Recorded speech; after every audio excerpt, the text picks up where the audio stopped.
केवल दुख ही दुख, अशांति ही अशांति, उस समय आप देखिएगा भारी से भारी संकट की निवृत्ति के लिए एकमात्र उपाय है। यदि आप भजन नहीं करते तो आप दिमाग में लिख लीजिए, चाहे अपनी नित्य डायरी में लिख लीजिए। आप एक बात पर विश्वास कर लीजिए कि आपको कोई भी सुखी नहीं कर सकता। यदि आपको कोई सुखी कर सकता है तो आप हैं। बिल्कुल घनीभूत अर्थात ठोस बात है, इसे समझ लेना। यदि आप अपने विचार के द्वारा, विवेक के द्वारा अधर्माचरणों का त्याग करके धर्म पूर्वक जीवन व्यतीत करते हुए भगवान नाम जप करते हैं, तो पूर्व पाप कर्म के अनुसार जब देह रचा गया तो उसमें जो प्रारब्ध दुख सुख का है वो तो आएगा, पर आपको परास्त नहीं कर पाएगा। और आगे आपके लिए महासुख है जो दुख और सुख दोनों से परे है। अखंड प्रसन्नता, अखंड आनंद, वो केवल आपके करने से होगा। उपदेश मिल सकते हैं, मार्ग बताया जा सकता है, आपको सहयोग मिल सकता है, पर चलना आपको होगा। यदि आप नहीं चले तो ये कहीं भ्रम हो कि मैं कहीं जाऊं और मेरी दुख निवृत्ति हो जाए, तो इस भ्रम को छोड़ देना। क्योंकि हम आप तो बहुत छोटे जीव हैं, अर्थात बहुत लघु तपस्या, लघु पुण्य वाले हैं। हम उन महापुरुषों की बात करते हैं जिन्होंने आजीवन ऐसा तप संचय किया, फिर भी उनके शरीर में भारी से भारी दुख देखे गए। ये दुख और सुख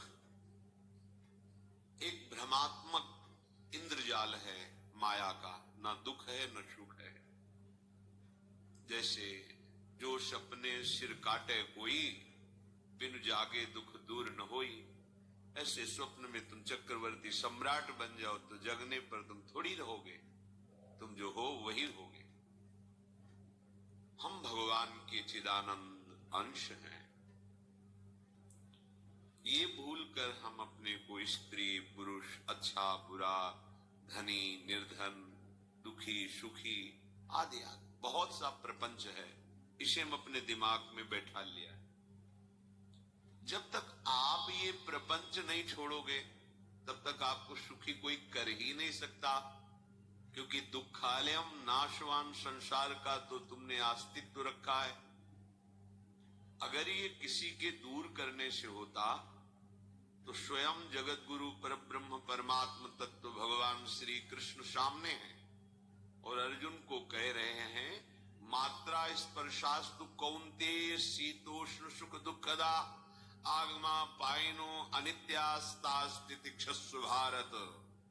हे भारत, हे अर्जुन, ये आने जाने वाले अनुकूलता प्रतिकूलता, गर्मी शीतलता, अर्थात काम क्रोध लोभ मोह मद मत्सर अपमान निंदा, ये सब ताप पहुंचाते हैं। अनुकूलता सम्मान यश कीर्ति धन वैभव मानी हुई मान्यता, ये सब शीतलता पहुंचाते हैं। ये उष्णता और शीतलता, अनुकूलता और प्रतिकूलता आने जाने वाले हैं। भगवान ये नहीं कह रहे मैं मिटा दूंगा, कह रहे तास तितिक्षस्व भारत। हे अर्जुन, ये तुम्हें सहना होगा। यदि तुम इसे सह गए तो तुम्हारे हृदय में ऐसी स्थिति प्रकट हो जाएगी कि फिर ये स्पर्श भी नहीं कर पाएंगे। सहने से तुम्हारी भक्ति बढ़ेगी, तुम्हारा चिंतन बढ़ेगा, तुम्हारा स्मरण बढ़ेगा, सत्य वस्तु के लिए, सत्य तत्व के लिए तुम सुखी हो जाओगे। बिल्कुल खुली बात। आडंबर नाटक पाखंड इसकी जरूरत नहीं। प्राकृतिक भोगों में सुख बुद्धि, देहाभिमान, विद्या रूप महत्व कुल धन यौवन अभिमान, यही तुम्हारे दुख का मूल है। और ये कोई दूसरा नहीं हटा सकता। ये तुम्हें अपने विवेक सत्संग से प्राप्त हुए विवेक के द्वारा, शास्त्र स्वाध्याय से प्राप्त हुए विवेक के द्वारा इसे तुम्हें त्यागना है। दुख तुम पकड़े हो तो छुड़ा कौन सकता है? छुड़ाना तो आपको ही पड़ेगा। अगर कोई वादा करता है कि मैं आपको दुख रहित कर दूंगा, मुझे आज तक समझ में नहीं आया। दुख रहित होने का जो उपाय है वो गुरुजन, महापुरुष, संत जन बताते हैं कि जब चारों ओर अंधेरा छा रहा हो, कोई अपना न दिखाई दे रहा हो, केवल दुख ही दुख, अशांति ही अशांति, उस समय आप देखिएगा कोई एक है जो आपको बहुत प्यार कर रहा है। वो हमारे प्रभु हैं। आप जिनकी तरफ पीठ किए हो और जहां दुख है उधर मुख किए हो, वापस घूमो, सन्मुख होइएगा। सन्मुख होए जीव मोए जब वही, जन्म कोटि अघनाशों तवही। करोड़ों जन्मों के पाप नष्ट कर देते भगवान। जहां प्रभु की तरफ हुए तो पता चला बहुत जन्मों से बिछुड़ा था, वो मेरे स्वामी मिल गए। भारी से भारी संकट की निवृत्ति के लिए एकमात्र उपाय भगवान श्री हरि का आश्रय, उनके नाम का जप। सत्य मान लीजिए, आडंबर से कुछ नहीं होना। चाहे जितने जंतुर बांध लो, चाहे जितना जो कुछ जादू टोना जो मनावे सो कर लो, बारी मथे घृत होए बरु शिकताते बरु तेल, बिनु हरि भजन न भवतरी यह सिद्धांत अपेल। विनिश्चितम बदामि तेन अन्यथा वचांस में हरि भजन। अटल बात है, यदि भजन नहीं करोगे तो तुम्हें कोई सुखी नहीं कर सकता। तात्कालिक आपको ऐसा लग सकता है मेरा काम बन गया, नहीं, वो तत्कालिक है। हमारा काम बनना तो तब होगा जो हमारा आवागमन मिट जाए, सदा सदा के लिए मुझे ऐसी वस्तु प्राप्त हो जाए कि जहां चाह ही खत्म हो गई, जहां दुख ही खत्म हो गया। वो हमारा स्वरूप है, वो हमारे आराध्य देव है। प्रार्थना मान लीजिए, भटकाव से बचिए। ये कलिकाल मलायतन मन कर देख विचार, श्री रघुनाथ नाम बिन नाहिन आन आधार। महापुरुषों ने स्पष्ट कहा, ये मलायतन मल का आगार है। मल माने कामना, नाना प्रकार की वासना, भ्रष्ट आचरण, छल कपट, दंभ पाखंड, बोलबाला इसका। एकमात्र श्री भगवान का नाम आधार। जो चाहत है नित्य सुख अरु मन को विश्राम, हित ध्रुव हित सो भजत रो पल पल श्यामा श्याम श्यामा श्याम श्यामा श्याम। यदि सच्चिदानंद शाश्वत सुख चाहते हो, जहां से कभी हटना न पड़े, केवल सुख ही सुख है, आनंद ही आनंद है, और मन का विश्राम चाहते हो कि भाग दौड़ मन की मिट जाए, तो बस प्रेम से बोलते रहो श्यामा श्याम श्यामा श्याम, राधे श्याम, राधा राधा राधा वल्लभ। ये बड़ी शोध करके महापुरुषों ने बात कही है। यदि आप भजन नहीं करते तो आप दिमाग में लिख लीजिए, चाहे अपनी नित्य डायरी में लिख लीजिए, जो आप दिनचर्या लिखते हैं। आपको कहीं भी कभी भी कोई भी सुख भटकने की जरूरत नहीं है। और यदि नाम जप करने लगे, धर्माचरण करने लगे, तो तुम आशीर्वाद देने वाले बन जाओगे। सातरति सातरति शा लोकांतारयति। ध्यान दीजिए, वो तर जाता है, वह तर जाता है, वो लोगों को तार देता है। जब पृथ्वी में भयंकर पापाचरण की वृद्धि हुई, असुरों के द्वारा प्रेरित होकर के जहां भी धर्माचरण, नाम कीर्तन, यज्ञ, हवन, होम, ऋषि मुनि विध्वंस कर, क्या हुआ? कोई दूसरा दिखाई दिया क्या? नहीं, किसी की सामर्थ्य नहीं थी।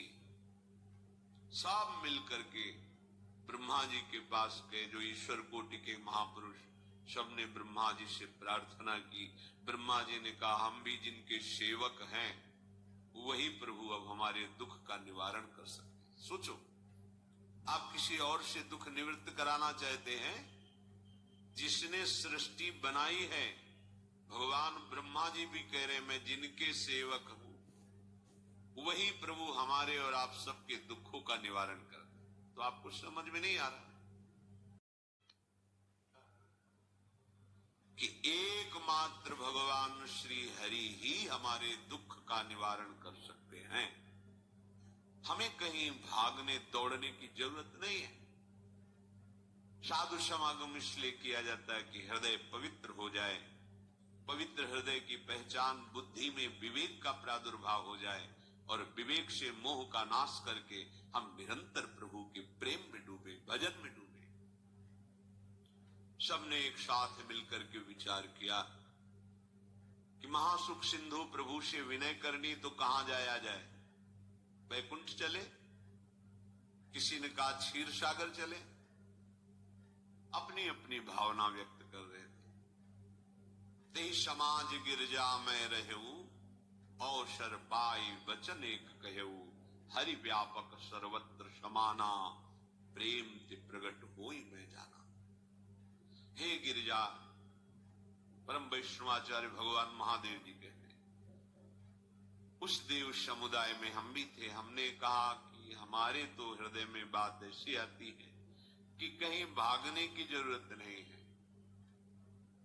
हरि व्यापक सर्वत्र समाना, जैसे वो वैकुंठ में विराजमान है, क्षीर समुद्र में विराजमान है, ऐसे कण कण में विराजमान है। बस तुम प्रेम से पुकारो, जहां पुकारोगे वही प्रभु प्रकट हो जाएगा। नाम बाणी जहां, श्याम श्यामा तहां। नाम बाणी निकट, श्याम श्यामा प्रगट। सिद्ध सिद्धांत है, भटकने की जरूरत नहीं। जहां हो वहीं से प्रिया प्रीतम का नाम पुकारो, नाम कीर्तन करो, उनकी लीलाओं का गायन करो, सबको सुख देने की भावना करो। देखो तुम्हारी दृष्टि बदलती चली जाएगी, भगवत साक्षात्कार करने की योग्यता आने लगेगी। ऐसा ही हुआ। सबने मिलकर के श्री भगवान को विनय पूर्वक आर्त भाव से पुकारा। आकाशवाणी हुई, निर्भय हो जाओ, निश्चिंत हो जाओ, मैं स्वयं अपने अंशों के सहित अवतार लेकर इस भूमि का भार हरण करूंगा। तुम सब बड़े बड़े जो देवता हो, जाओ हमारी लीला में सुख लेने के लिए सब ऋक्ष वानर आदि का रूप धारण करो। ब्रह्मा जी, महादेव जी, बड़े बड़े ईश्वर कोटि के लोकपाल बहुत प्रसन्न हुए, क्योंकि भगवत वाणी सत्य है, त्रिकाल सत्य है। सबको विश्वास हो गया कि अब मारा तो जाएगा ये महासुर, जिसको लगता था कोई ना मंत्र के द्वारा मार सकता है, ना अस्त्र के द्वारा मार सकता है। स्वयं श्री भगवान पधार रहे। भगवान ने जो निरंतर भजन प्राण रहते हैं, कश्यप जी, अदिति, वो भगवान के वात्सल्य में भरे थे। प्रभु जब प्रकट हुए तो उनसे कहा, मुझे आप जैसा पुत्र चाहिए। प्रभु ने कहा कि मेरे जैसा तो मैं ही हूं, अद्वितीय हूं, दूसरा कोई है नहीं, मैं ही अवतरित होऊंगा। भजन में देखो कितनी सामर्थ्य है। जगत पिता को पुत्र रूप में प्राप्त कर रहे हैं। वही चक्रवर्ती सम्राट अवधपुरी के नरेश महाराज दशरथ जी के रूप में, जिनकी महामहिम अद्भुत सौभाग्य प्राप्त करने वाली तीन ये रानियां, श्री कौशल्या जी, श्री कैकेयी जी, श्री सुमित्रा, भगवान वशिष्ठ जी इनके गुरुदेव हैं। प्रायः बड़े बड़े महान, हमारे कोई पुत्र नहीं, वशिष्ठ जी ध्यानस्थ हुए, ध्यान में देखा और उनका तुम्हारा जैसा सौभाग्य अन्य का किसी का नहीं हो सकता। तुम्हारे यहां स्वयं सच्चिदानंद भगवान श्री हरि अपने अंशों के साथ अवतरित हो रहे हैं।